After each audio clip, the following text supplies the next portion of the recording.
మన భాషతో సమానంగా దేవుడు అనే మాటను మరి ఇబ్రూలో కూడా ఎలా ఉపయోగిస్తారంటే వారి సమాజంలో కూడా వారు సాధారణంగా ఎలోహిం అనే పదాన్ని వాడతారు. దేవునికి బదులు ఎలోహిం అనే పదాన్ని వాడతారు.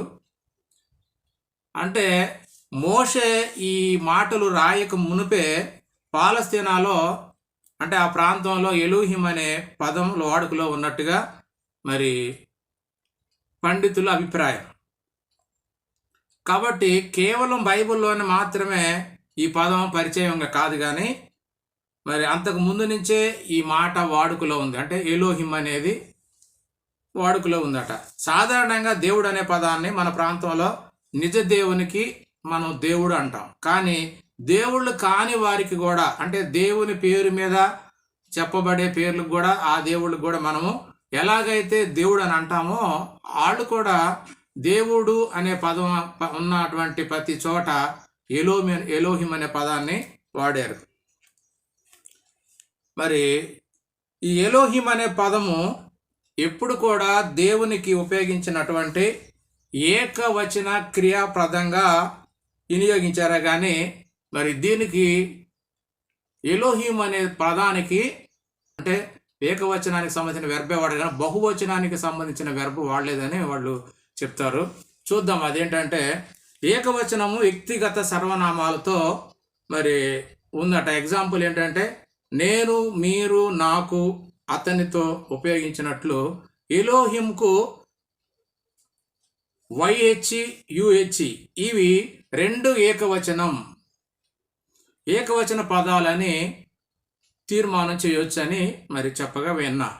కాబట్టి సృజించెను అనే పదాన్ని మనం చూసినట్లయితే ఆదికాండము 1:1 ఉంటుంది. ఆది యందు భూమి ఆకాశంలో దేవుడు సృజించిన అనే మాటను ఏమంటారంటే బారా ఎలోహిం.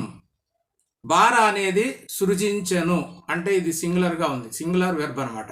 సృజించెను అనే పదమును క్రియాపదం వాడారట.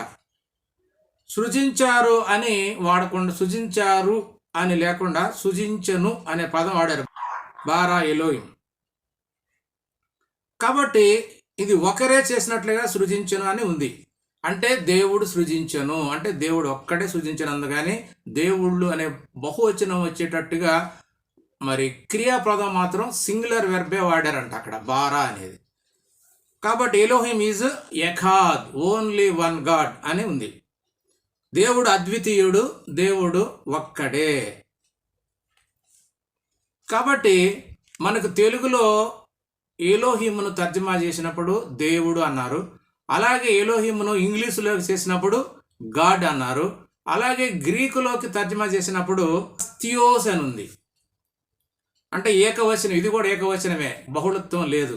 కాబట్టి 3 భాషలలో మాత్రమే ఈ పదాలు ఇలా ఉన్నాయి, కానీ మిగిలినటువంటి భాషలన్నింటిలో కూడా దేవుడిని దేవుడిగానే చేశారు. ఇంకా అక్కడ వాటిలో ఏ విధమైనటువంటి తేడా లేదు. కాబట్టి మనకు అర్థం కావాల్సింది ఏంటంటే ఎలోహిం అంటే దేవుళ్ళు అని కాదు, కానీ ఎలోహిం అంటే దేవుడే అని మనకు లేఖనాల్లో కొన్ని మాటలు చూసినప్పుడు మనకు అర్థమవుతుంది. మరి ఉదాహరణకు మోషే గురించి దేవుడు మాట్లాడినప్పుడు మోషేకి కూడా మరి ఎలోహిం అనే పేరు పెట్టాడట, ఎలోహిం అనే రాయబడిందట అక్కడ. ఎలా చూద్దాం. నిర్గమాకాండము 7:1 యెహోవా మోషేతో ఇట్లా నేను, ఇదిగో నిన్ను ఫరోకు దేవునిగా అన్నకాడ, దేవునిగా అన్నకాడ ఎలోహిం అని వాడబడిందట. దేవునిగా నియమించితిని, నీ అన్న అహరోను నీకు ప్రవక్తగా నియమిస్తుని అని చెప్పి ఇక్కడ రాయబడిందండి. అంటే ఇక్కడ మోషేకు ఎలోహిం అంటే మరి మోషే ఒక్కడే, ఆయన ఒంటరి వ్యక్తి, ఒక్కడే. మోషేలో 3 మోషేలు ఉండరు మరి దేవుళ్ళో ఉన్నట్టుగా. దేవుడికైతే తండ్రి ఉన్నాడు, పరిశుద్ధాత్మ ఉన్నాడు, మరి కుమారుడు ఉన్నాడు అని మనవాళ్ళు చెప్తున్నారు. కానీ మరి ఇక్కడ మోషేకి కూడా ఎలోహిం అన్నాడు. మరి ఇప్పుడు మోషేలో బహుళత్వం ఉందా?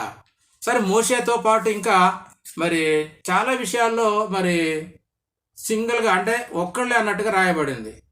అలాగే మరి పాత నిబంధనలో న్యాయాధిపతుల గ్రంథంలో కానీ రాజుల గ్రంథంలో కానీ మరి అన్య దేవతలను అంటే వీళ్ళు యెహోవాని ఇడిచిపెట్టి అన్య దేవతలను దేవుడిగా చేసుకొని పూజించినప్పుడు కూడా అక్కడ అన్య దేవతలు పెట్టిన పేర్ల దగ్గరల్లా అన్య దేవుళ్ళ పేర్లు పెట్టిన కాడల్లా ఎలోహిం అని వాడారు.